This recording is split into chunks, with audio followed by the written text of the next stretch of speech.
Good morning and welcome to Taub Live. I'm so happy to have you here. Now, the first thing I want to talk about before we get to the very strange and disturbing appointments that Donald Trump has made and will continue to make to his cabinet, I want to talk about where to find me. Now, I am still, as many of you are, on Twitter, or the website formerly known as Twitter, but it's increasingly becoming toxic once again. And so I want to share with you, I want to share with you that I am also on Blue Sky. Same handle at GenTaub, bsky.social. Again, bsky.social. And I mentioned this because I saw in the chat folks talking about how you are over joining Blue Sky. So please go over there, get started. It's really cool. People can have these things called starter packs where you can choose up to 150 people. Like I have one called GenTaub Starter Pack, and it's just 150 people that I already follow. If you're interested in like law professors and credible commentators, my friend Jed Sugarman, that's JEDSHUGERMAN. He's a law professor at BU, often a TV commentator, super smart guy. He put together his own starter pack. Now, keep in mind, if you click on someone's starter pack, it doesn't mean, boom, you're following all up to 150 people that they follow. It just means that you can look through their curated selection. It makes it easier to get started on a new platform. Now, I'm not ceding ground yet. There have been too many times when I have said to folks, I'm done with Twitter, but I wasn't done. So I feel like there's no need for me to make any kind of pronouncement that I'm not going to live up to, but instead to try to find a new space over there, Blue Sky, and to also continue to check in, which I will do on Twitter, because I don't want to be isolated in an information silo. I do want to see what's going on over there, even if, as the case may be, people can say such things to you on Twitter like Hitler was right, which was a response I got to something just a couple of days ago. I reported that saying, hey, you can report someone's comment as being against Twitter guidelines. And I received a message back saying, no, in fact, that was right. Perfectly fine. I took that screenshot of that and directed it at Linda Yaccarino. I think that is her name, who's like the COO or something of Twitter, or the CEO. I don't know what her job is. Chief marketing person, whatever. She works for Elon Musk, and said, are you okay with this? Never heard back. Didn't make much of an effort, but just so you know, that Nazi cesspool is starting to be more Nazi cesspool than it is actually normal, honest people. So at some point, it may be that I also leave there. Now, let us now then start with the topic that I know all of you are interested in hearing about, which is, of course, I'm hearing something from Mary P. 1 second. Jen Taub, I'd like to help you create an opening that you can play for the first 30 seconds. This will get viewers through the YouTube ad and not lose what you are saying. I did not know that there was a YouTube ad at the beginning. So thank you. I can work on that and do an intro. I appreciate that. Okay, and I have Jaroslav who's telling us, look at this. I follow you now on Blue Sky. Okay, I love seeing that. Okay, guys, tell us where to enroll, and when it's finished, you can choose it or not. Mary P, I don't know what you mean. Do you mean, tell me where to email it when it's finished. Oh, thank you so much. I'm going to make it myself because I love making videos, and I have an idea, but thank you for your offer, Mary P. Okay. So let's get to the topic that is near and dear to our hearts. It is today's countdown. Number 10, Donald Trump's most shocking so far appointment or announced appointment to his cabinet. And that is for his defense secretary, Pete Hegseth. And what I want to say to you, a couple things about this. If you think this is a bizarre choice that he has chosen a Fox News host to be the Secretary of Defense, the essentially civilian representative to oversee our armed forces. If you think that's bizarre, my understanding is that Donald Trump is just softening us up for the even more chaotic and inappropriate choices. Now, in fairness to Pete Hegseth, he does have, he is a major apparently in the Army. I don't know whether he was in the Army itself or just the armed forces. He may have done, I don't know exactly what his role was. It might have been the National Guard. So we will talk a little bit more about that. My understanding he was in the Army National Guard. Now, he is 44 years old. He is um, 44 years old, and he is basically on Fox and Friends. And you may think, okay, so this is weird, this is bizarre. It was Donald Trump just watching TV. Is this a random pick? This guy is super telegenic. He sort of exudes, college football player vibes, the stereotype of some kind of uber alpha male. And is that what's going on here? But it's worse than that, friends. This is not he's watching TV and sees this guy who has done some talking about and some work on Veterans Affairs. That's not the reason. Pete Hegseth is a little more, is a little worse than that. But let's start with the funny stuff first. This is the guy. The axe. Who's going to win this battle of the lumberjacks? That's coming up next. I'm putting with okay. The axe. Hold on. I have to set this up. This is he is competing. This was something on Fox when he was a host. And the goal here is with the axe. Okay. This is Pete Hegseth. This is something they've set up outside the Fox News studio. I don't know where their lawyers or insurance underwriters were when they gave this guy who is, television host, a giant axe to try to throw at a target. And if you just take a moment and look around, if you have a functioning amygdala, this setup should cause you sheer panic. This is an open space. Yes, there are, if you look around, there's some railing, but you see where the bullseye is, and you see that there is no kind of fencing or any enclosure to make sure that the axe perhaps doesn't fly over into the other area where you may see people standing without any kind of headgear. With that in mind, I now invite you to watch this video. And no, this is not Crazy Town, friends, so this should tell you you have got something big in store for Crazy Town. Let's play it. Who's going to win this battle of the lumberjacks? That's coming up next. I'm putting my money on Clayton. Okay. Did you see that? I mean, did you see that? They are actually playing close-ups of the part where the axe flies over its target and hits a guy who is drumming. Do you see the axe on the ground? Let's continue watching this.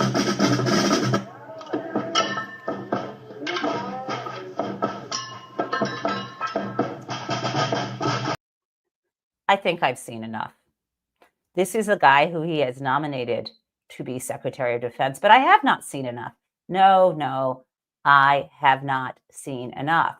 Let's take a look at something else. Are you curious what his views are about how he would run the military, supervise the military? Remember, in our country, which is a good thing, we have civilian oversight of the military. We do not want the military running the country. We want it the other way around, the people running the military. Okay, here we go. Straight up just saying we should not have women in combat roles. It hasn't made us more effective, hasn't made us more lethal, has made fighting more complicated. We've all served with women, and they're great. It just, our institutions don't have to incentivize that in places where not traditionally, over human history, men in those positions are more capable. Okay. That's one thing. Kind of disturbing. He wants to set back the military, deprive women of their roles of serving, and he's incorrect historically.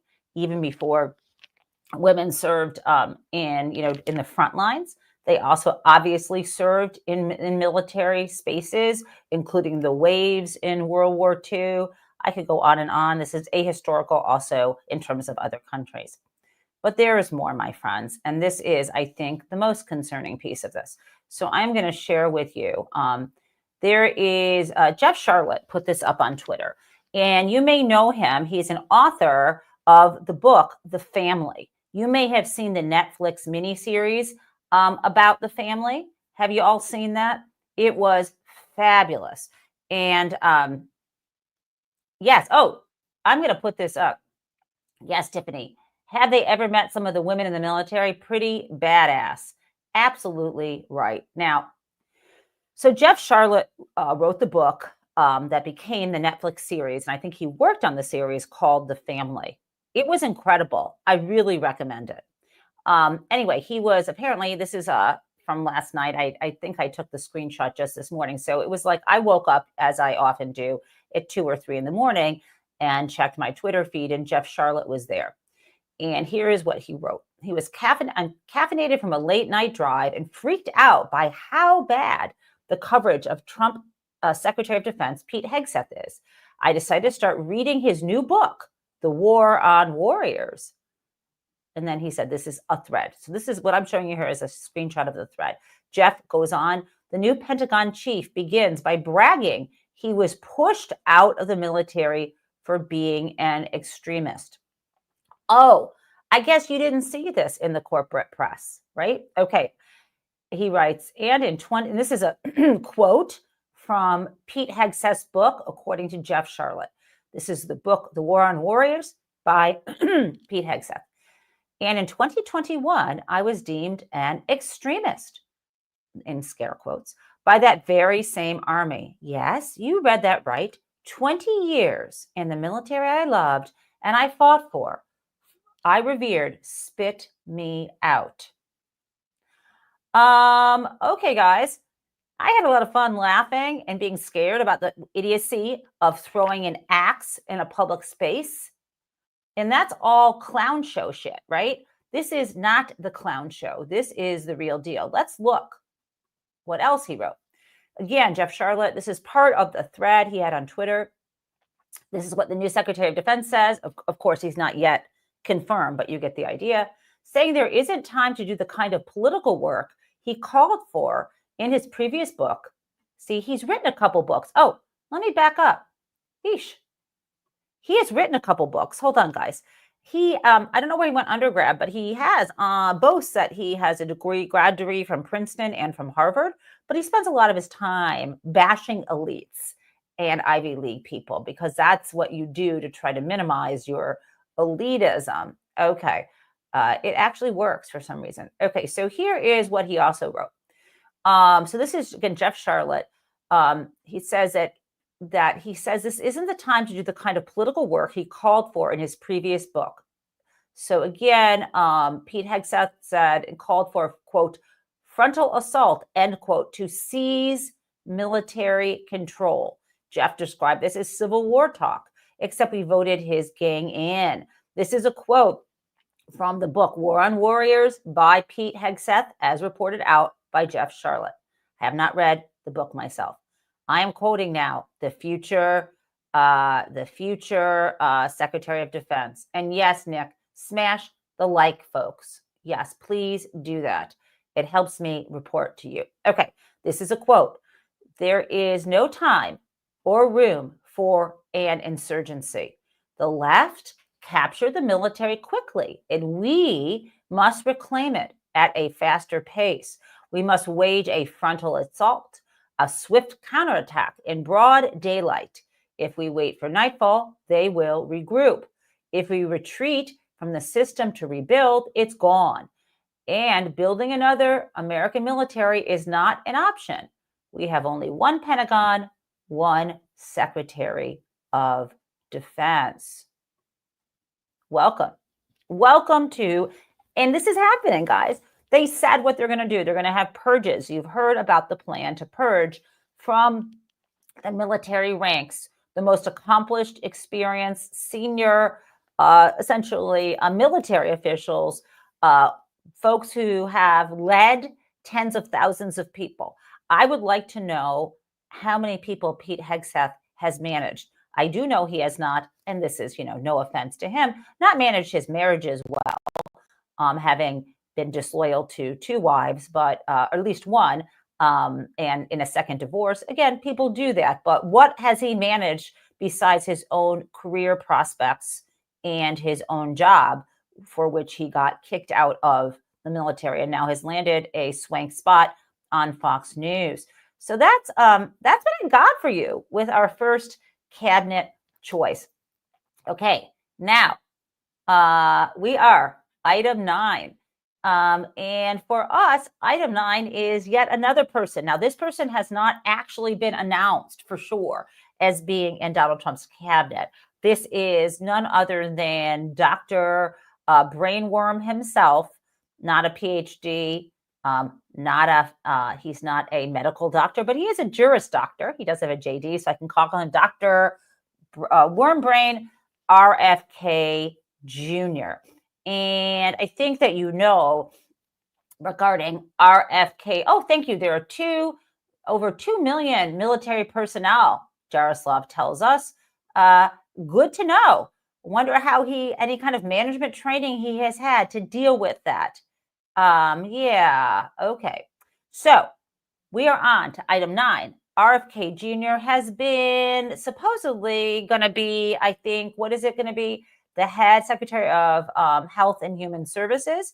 That might be his gig. This is the anti-vaxxer conspiracy theorist dude. And let me tell you what he has in store for the FDA, the Food and Drug Administration, which would be underneath the jurisdiction of his cabinet position should he be appointed. Okay. Don't sleep on this. What he's talking about is how to use the levers of power. He understands how long it will take to get something through Congress and enact it as a law. So he would use the power. He would put in people in place at agencies like the FDA to make sure that they swept clean from the civilian ranks anyone who would object to their plans to move forward. Now, of course, changing regulations, there's something called the Administrative Procedure Act, and you have to go through if you're actually making a regulatory change. However, there are other ways to get around these things. I'm not going to give legal advice. I'm not saying he could accomplish everything, but let me play for you what his plans are. It's a well-known thing, right? When I wrote my book on the financial and mortgage crisis of 2008, I wrote a lot about regulatory capture.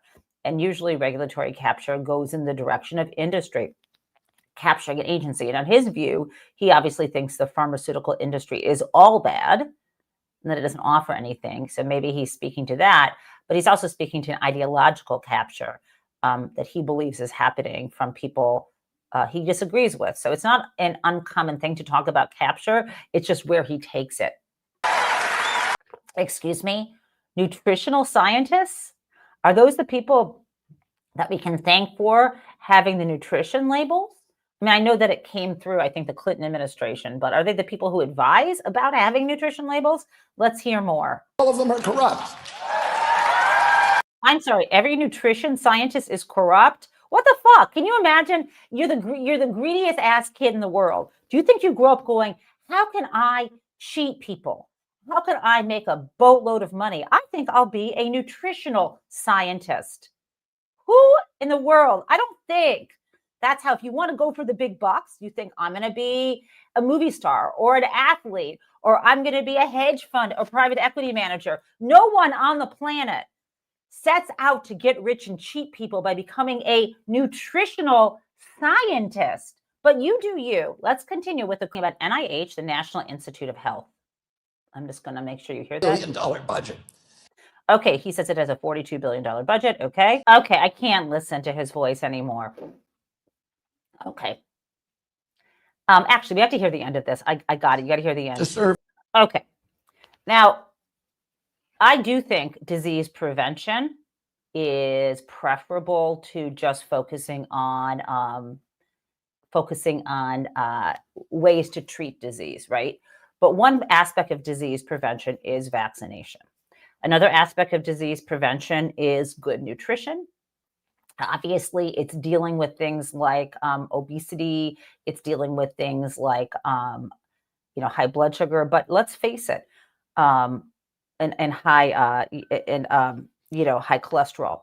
But a lot of us in this world are genetically predisposed to certain types of conditions that we're going to have, and also our environmental circumstances and level of stress and family upbringings are going to affect how healthy we are.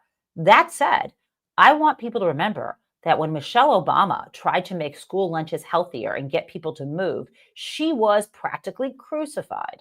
So this idea that a Republican administration is going to come in and help us and spend money on people getting healthier, like maybe making free gym memberships or making the streets safer so people can walk more and all that such. I don't see that happening. But the reality is, and this is what's really important, a key part of preventing disease is vaccination. And I have the receipts for you on this, which brings us, my friends, to item number 8, our 8th topic. And that is, number 8 is actually how we can prevent disease. And this is, I'm going to add this to the stage. I need to make this bigger, friends. This is a series from the Wall Street Journal, and I'm going to tell you what it is because you probably can't read it. I know this. This is a series from 2015. The title is Battling Infectious Diseases in the 20th Century. And there are 2 authors of this. I want to give them credit, Tynan Diebold and Dove Friedman. Now, what does this say? This is measles.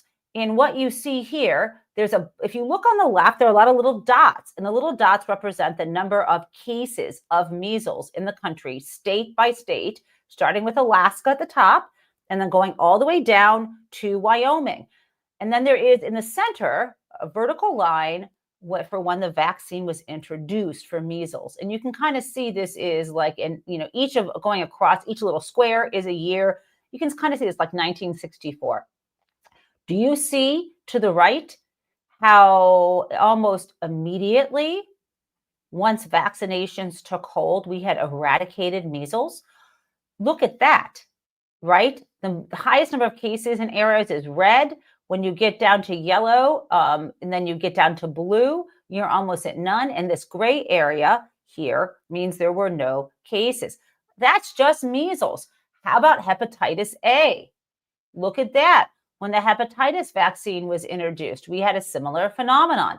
Let's take a look at mumps. Ooh, mumps, kind of eradicated in the 1970s. Okay, let's look at pertussis. That's whooping cough. Do you see the same phenomenon? I do. What about polio? Boom, same story. What about rubella? Same story. What about smallpox? Hello, no more smallpox. What am I saying here? We are in for a lot of disease and early childhood death and death of elderly people and pregnant women, because measles is very toxic to their fetuses. We're in for a whole bunch of disease. And if we start to permit states to not vaccinate, and I don't fully know how the vaccination laws work, but I do believe that not only does RFK want to loosen up on schools and vaccination requirements, but I think he also wants to, in some cases, forbid these vaccines. He believes, and the studies are not accurate, he believes, and they've been debunked, that on balance, vaccination hurts more than it helps because it creates autism. There is no convincing anti-vaxxers that is not the case. And now we have an anti-vaxxer who is going to run the Department of, he'll be the Secretary of Health and Human Services, and he'll be in control of the FDA, probably. So let's see how that goes for us. And I'm not trying to scare people. Remember, we talked about this. We just got to talk about what's happening. and how we can keep ourselves safe. Let's just see where this goes. But I'm letting you know, that disease does not stay in one state. This should not be a states' rights issue. Disease, of course, crosses state lines quite easily. Now, let's look at 7. Our 7th topic is yet another appointment, right? So we have dealt with Pete Hegseth. We've talked about RFK Jr. And now this isn't exactly what I would say a cabinet appointment. This is a very, very curious creation of a faux department outside of the federal government that they're going to call a department. Yes, you know where I'm headed with this. This is the Department of Government Efficiency, to be led by none other than Elon Musk and Vivek Ramaswamy. Now, the reason why I know this is not an actual government department is you can't just create a government agency without an act of Congress enabling its creation. That would be unconstitutional. But despite the fact that you might think Donald Trump's team, his transition team, are complete idiots, they are not, because there's some language hidden in here which protects us. And I'm going to read, if you look at the second paragraph, it says, to drive this kind of drastic change, the Department of Government Efficiency will provide advice and guidance from outside of government. Oh, so it's just a department in name only. Now let's read about what it's supposed to do. I am pleased to, this is from the President-elect Donald J. Trump. I am pleased to announce that the great Elon Musk, working in conjunction with American patriot Vivek Ramaswamy, will lead the Department of Government Efficiency, Doge, right? That is a play on Dogecoin for the crypto bros. Together, these two wonderful Americans will pave the way for my administration to dismantle government bureaucracy, slash excess regulations, cut wasteful expenditures, and restructure federal agencies essential to the Save America movement. And then he said, quote, this will send shockwaves through the system. And anyone involved in government waste, which is a lot of people, stated Mr. Musk. Now, this is the shocking part, you guys. Hold the phone here.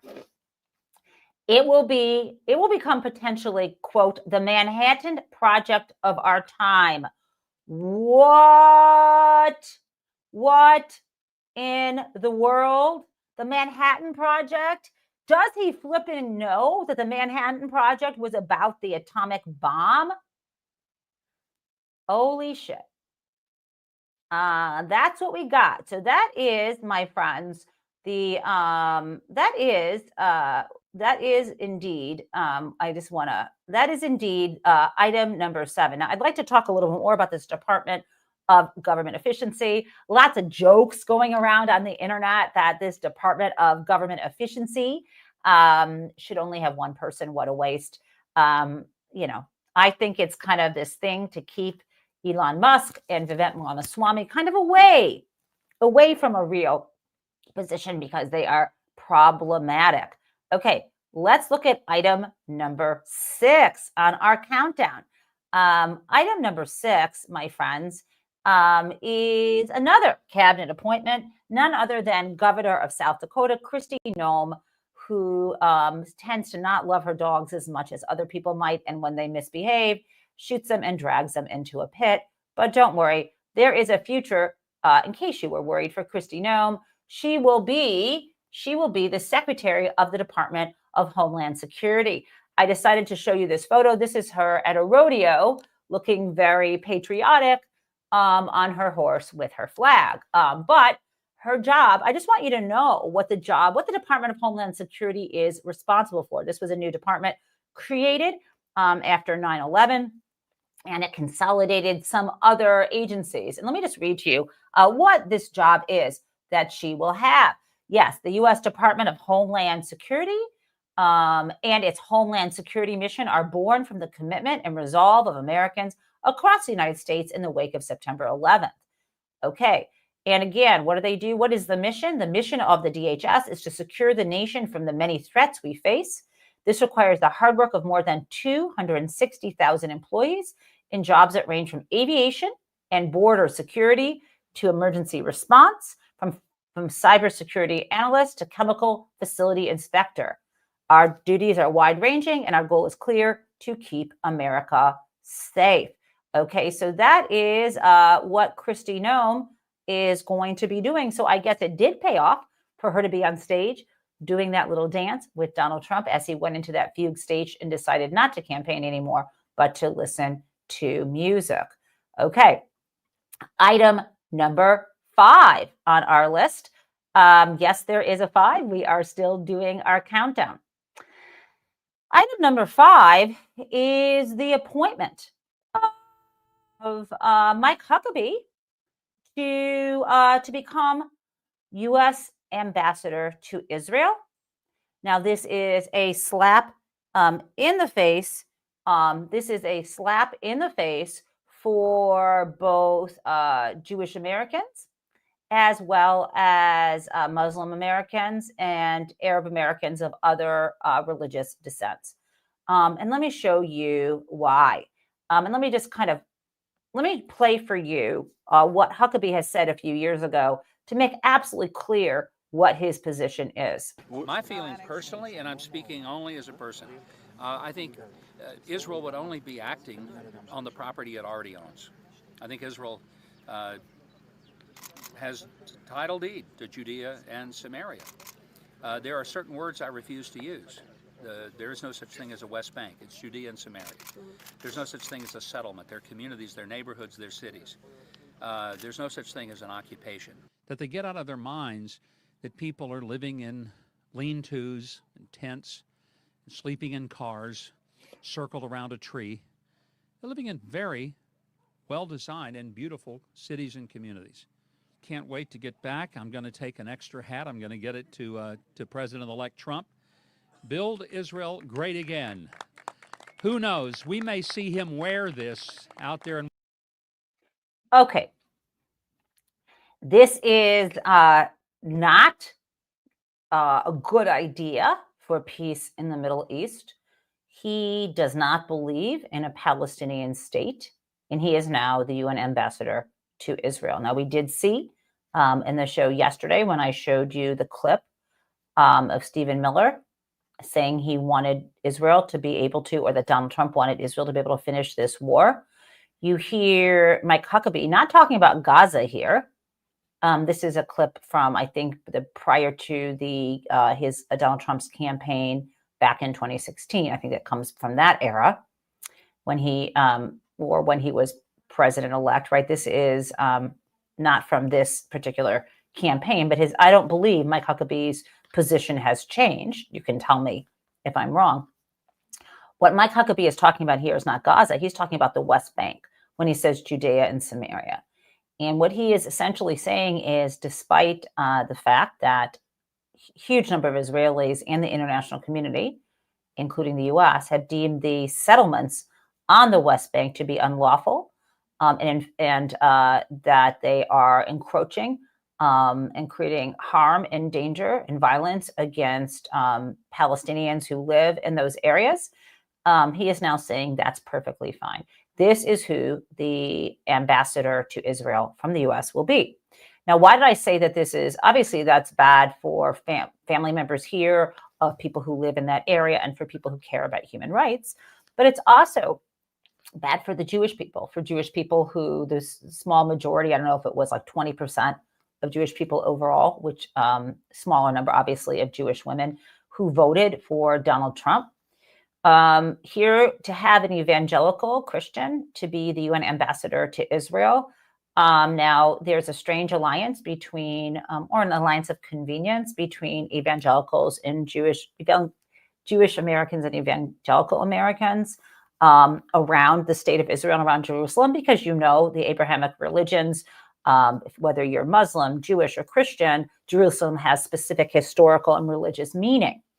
But from the perspective, for those Jews who are paying attention, the idea is that the war, and I don't know Christian doctrine entirely well, but my understanding is that with the rapture, the idea is that that Jews really before the rapture have to essentially convert to Christianity.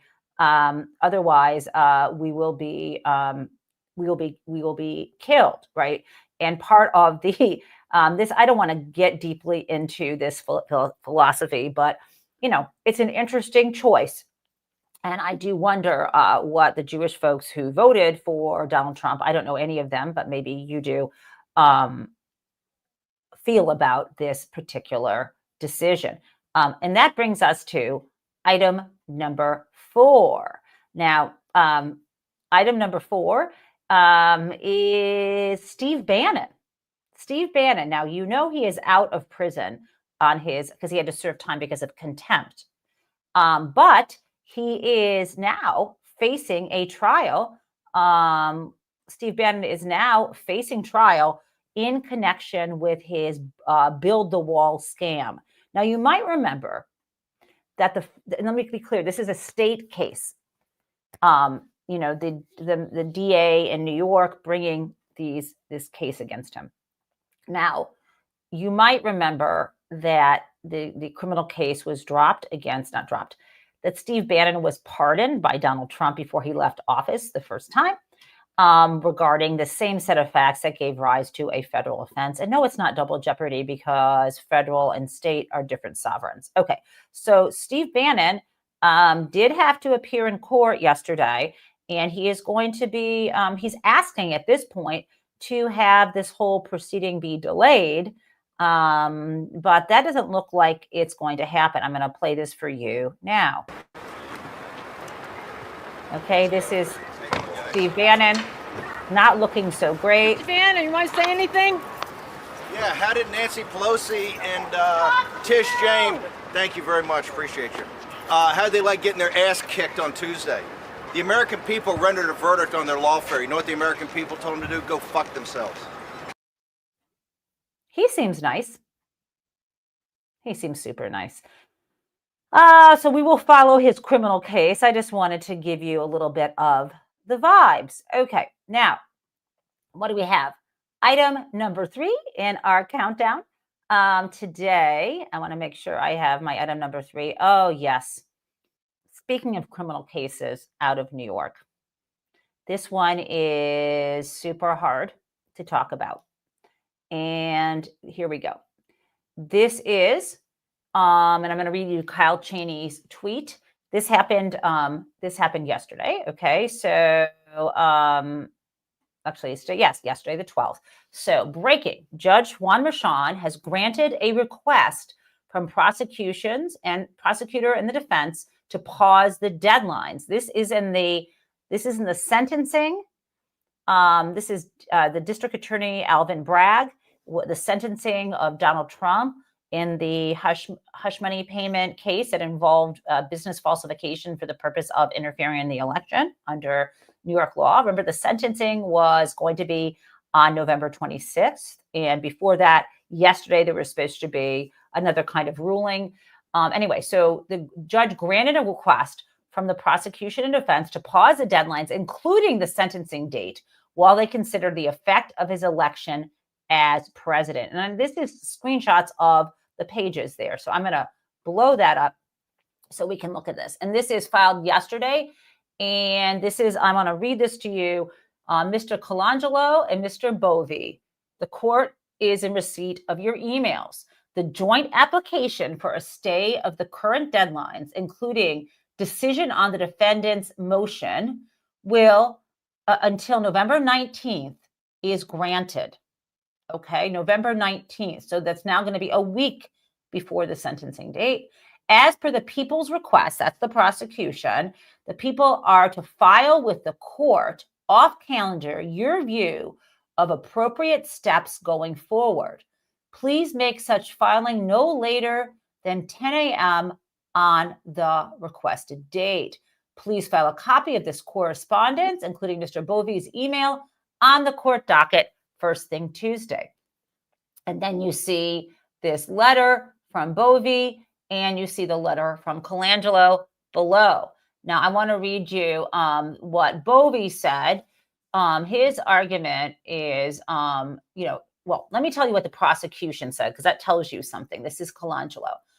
Dear Justice Merchan, we are writing to advise the court that on Friday, defendant asked the people to agree to a stay of these proceedings in order to provide some time to review and consider a number of arguments based on the impact on this proceeding from the results of the presidential election. Defendant's forthcoming certification as president-elect on January 6, 2025, and his inauguration on January 20th, 2025. In the alternative, the defense represented that they intend to file a motion on Monday, November 11th, to stay all proceedings before this court. The people agree that these are unprecedented circumstances and that the arguments raised by defense counsel and correspondence to the people on Friday require careful consideration to ensure that any further steps in this proceeding appropriately balance the competing interests of, 1, a jury verdict of guilt following trial that has presumption of regularity, and 2, the office of president. Accordingly, the people respectfully request that the court adjourn the upcoming scheduled dates to afford the people time to assess these recent developments and set November 19th as a deadline for the people to advise the court regarding our view of appropriate steps going forward. May I translate that for you? My translation, and this may surprise you, is fuck you, Merrick Garland. Now hold the phone. I know you might be wondering, Jen, what are you drinking in your coffee cup? This is a state case, not a federal case. Oh no, I am drinking Starbucks dark roast with notes of, I think this might be raspberry. Notes of raspberry, not raspberry flavor, just the notes of it. Okay, there is nothing unlawful or mind-altering in my coffee. Why am I laying this at the feet of Merrick Garland? Here's why, my friends. Just to make this abundantly clear.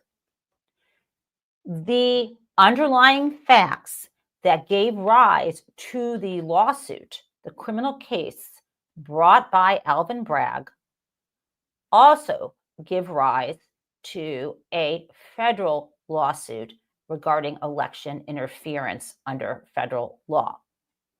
And Merrick Garland ran the clock on this. And I'm going to give you those receipts.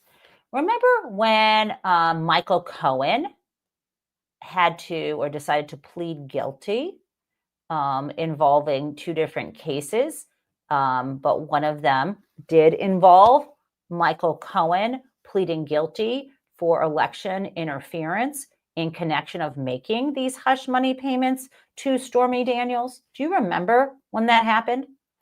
Do you remember reading? Oh, at the time, do you remember that Bill Barr was Attorney General? Well, we have read, and it has been reported out in the news. This is not new, but I'm just reminding you because there's a lot of moving pieces here. That Bill Barr required the Southern District of New York, where that case was brought and where he pleaded guilty, to take out of the documents. This is like when you plead guilty, instead of being an indictment, they call it an information.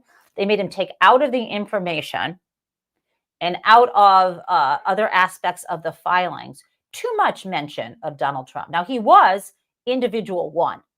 He was named as individual 1, but they took out some aspects that would look even worse for Donald Trump. And then after Michael Cohen had pleaded guilty, Bill Barr told the Southern District of New York, you need to drop any possible case against Donald Trump. That will not be pursued. Okay. Now, Donald Trump was, of course, president at the time. And it's understandable why that might have been the position of the Justice Department, as well as the corrupt position of his Attorney General, right? It's just a department policy, but Bill Barr could have ignored it, but he didn't. Now, let's fast forward. Merrick Garland, Joe Biden gets sworn in January 20th, 2021. He has an interim attorney general. He could have instructed them to do something, but of course, hands off the Department of Justice. Okay, fine. In March And by the way, in the Mueller report, this is all mentioned as well.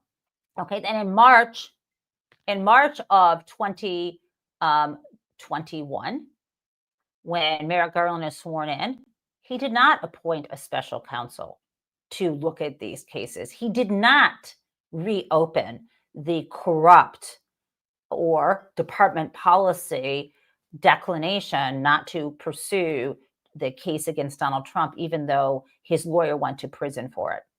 He could have, but he didn't. Yes, my friends, did I write about this for the Washington Monthly? Indeed, I did. So I want you to understand that there probably, in my mind, is no person more responsible for the end of our democracy as we know it. And I don't know if we get it back. Doesn't mean you and I die painful deaths. We go on living our lives and creating joy where we can. But there is not unless something changes, which it seems unlikely, Donald Trump and his team are going full steam ahead to create the same kind of authoritarian kleptocracy that exists in Russia. That's it. That's what's going to happen. And don't freak out. Don't panic. Just face it. Now, is there a way to resist? Yes, I said join individual groups in your community. Yes, our states can be built up. I want to hope. I have all kinds of hope that this will turn around. But this is, if you want to read the playbook, it's not Project 2025. It's Machiavelli's The Prince. They are going to exploit power as hard and as fast as they can. And just be prepared. I know we will get through this, but I'm just telling you what's going on, and I blame Merrick Garland. Period. Period. Now, would the Supreme Court stand in the way of some of this stuff? Sure. But you don't fuck around when you have an authoritarian liar. Donald Trump tried to stage a coup against the country, and he should have immediately appointed a special counsel. The biggest fucking mistake was not firing Merrick Garland right away. I mean, these guys bending over backwards to make everyone think, oh, this Justice Department is going to be, no one can blame us for not being even-handed. These guys are not giving a shit what you think it looks like. I mean, I just don't even know. But the good news, guys, is I have not a new piece, but over in Washington Monthly, my editor, Matt Cooper, interviewed me, and I don't know if it's going to come out today. Maybe tomorrow I'll share that with you. Okay, I have now item number two. And let's talk about item number two. Let's go. I know I have this. Oh, this is super exciting. What does it mean, friends, when Exon Mobile is more to the left of the presidential administration? Donald Trump is suggesting that we withdraw again from the Paris Climate Agreement. I'm going to read to you exactly what Exxon Mobil said. A second U.S. exit from the Paris Climate Agreement will have profound implications for the United States' efforts to reduce its own emissions and for international efforts to combat climate change, an ExxonMobil spokesperson told CNN in a statement. And we advocate for policy that accounts for security, affordability, reliability, and environmental stewardship, not drastic changes that could hinder the progress being made today. ExxonMobil, my friends. Okay, so we shall see if he continues to pursue that path. I don't know, but my friends, thank you for sticking with me, because now it is time for Crazy Town. We deserve a little Crazy Town. Now,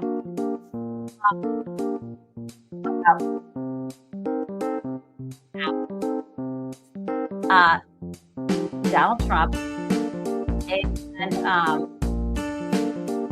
it seems like he's making a scary face when he says this. He's going to be able to do this, but I want to share with you Donald Trump's plan for reparations for white Americans and for seizing the assets from the endowments of major universities. Here we go.